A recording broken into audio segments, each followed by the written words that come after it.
So, Carl, let's back up a little bit and tell us just a little bit about what payday loans.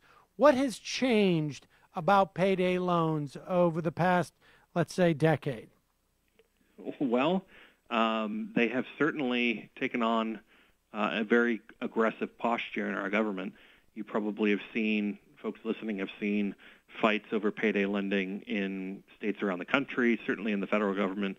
In the last 3 years, the Obama administration was working really hard to try and rein in the worst practices of predatory payday lenders. And for people that aren't familiar, payday loans are extremely high interest rate, small dollar loans that people can take out. And when I say extremely high rate, I don't mean like 35 or 40%. I mean 300, 400, 500% interest loans. And consequently, these business models for payday loans are built on the notion that they can get somebody trapped in a cycle of debt where their only way out of out of that payday loan is to pay it off with another payday loan. And the only way out of that one is to pay it off with another payday loan. So they trap these people and they make a fortune off of them. And the person who was in a desperate position and needed the help has a very difficult time escaping that trap and makes their situation so much worse. So they pour a lot of money into politics. The administration, through the Consumer Financial Protection Bureau, pursued regulations on payday lenders to make it easier Carl, for... let me stop you there for one moment. I mean, for a moment, let's just explain to us how that happens, because I feel like there's probably people who are listening like, well, I don't understand. I mean, I don't understand how it is that people get into that position where they get that far in debt so quickly and so desperately. And, there may even be a couple of people who are like, well, I mean, look, nobody's forcing you to take a loan. Explain to us the dynamic. Well, these rates would make the mob blush. So put yourself in the shoes of somebody. And, payday lenders will tell you that these are for life's emergencies, and they're really not. Most people take out payday loans for everyday expenses. So imagine you are an individual who makes $1,000 per pay period, and virtually every penny of your paycheck goes towards your life's living expenses. And 1 week you are short, and if you don't pay, if you don't come up with $200, you're not going to be able to pay your rent that month. Well, you go to a payday lender, and they don't check to see if you're going to be able to afford. They don't do anything that you would do if you were interested in getting your loan paid off. When you buy a car, you buy a house, you get a credit card. People, or if you take out a loan from a bank, they check to see, does this person have the means to pay this back?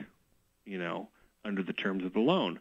This is not. And we should say these loan executives, these loan officers, as they're called at a bank, they have a fiduciary responsibility, not just to the bank, but they have a responsibility to our society to loan responsibly to people who don't. And let's face it, the vast majority of Americans, I would include myself, do not have the level of financial literacy to make a determination as to what type of loan they can afford to pay off, particularly when you start talking about interest rates that are variable. Well, and for a payday loan customer, what ends up happening is, these folks typically don't have access to other lines of credit.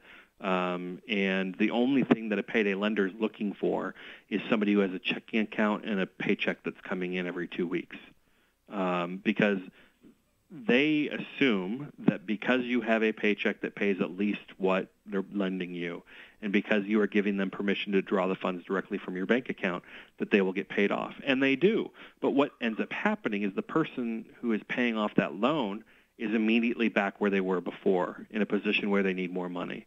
So you end up having 80% of people who take out payday loans who are, from a 2-week loan, are trapped in a cycle of debt for 10 months over and over and over again. That's the average. Many people are trapped for years. But that's the business model. It's not an accident. It's not a fluke of the customer here.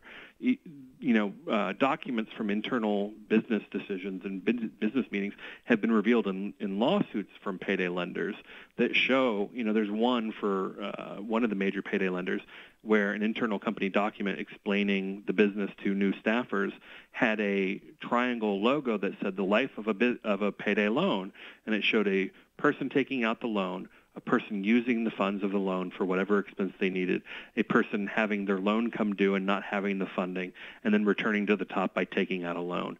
And it's telling that the industry's business model did not include the person getting out from underneath their debt.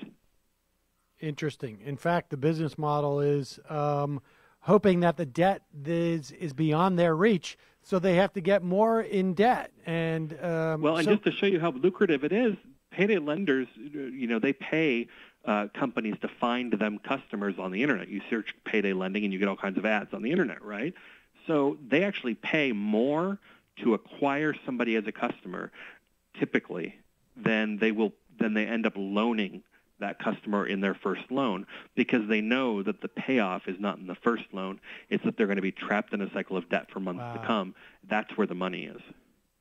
And if folks have any doubt as to whom payday lenders prey upon, look around your neighborhood.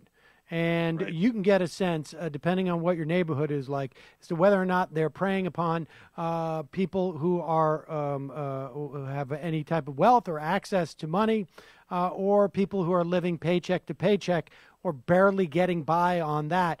And frankly, I mean, look, we've seen the studies where you have Americans who, in the event of an emergency, wouldn't have access to $2,000 cash. Right. You can just imagine through the spectrum of financial situations that I don't know, your car breaks down, or your kid needs something from school, and then suddenly you're short at the end of the month.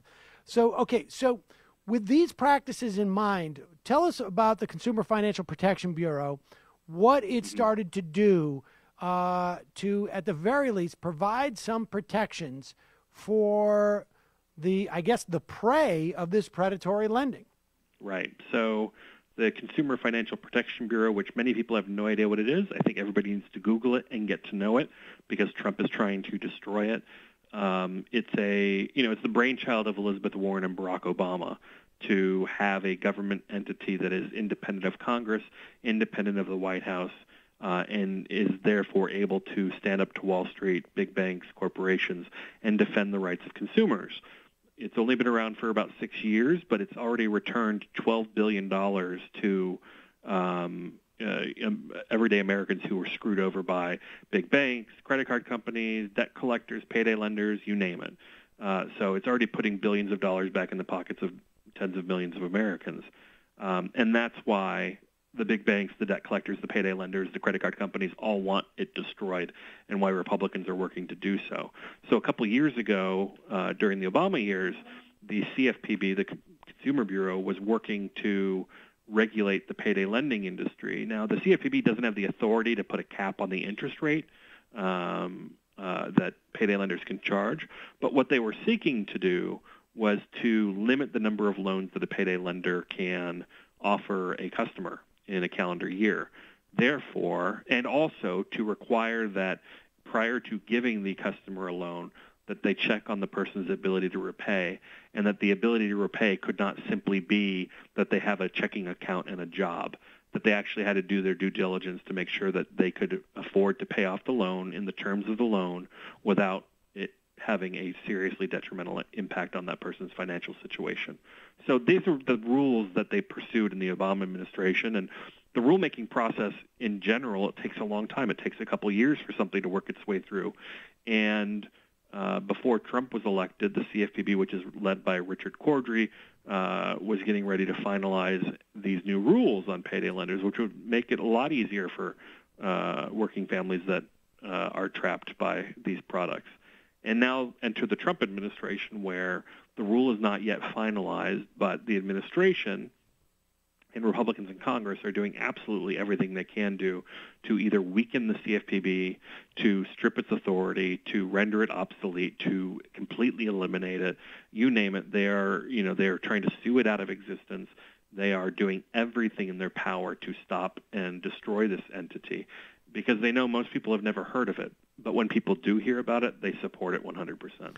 Karl, let's take a break. When we come back, I want to talk about why it is the Consumer Financial Protection Bureau has, what structurally allows it to have such independence, And I guess conversely, why is it so difficult for Republicans to destroy it? Because it seems clear to me that in launching their attacks against the Consumer Financial Protection Bureau, they don't want to completely wipe it out.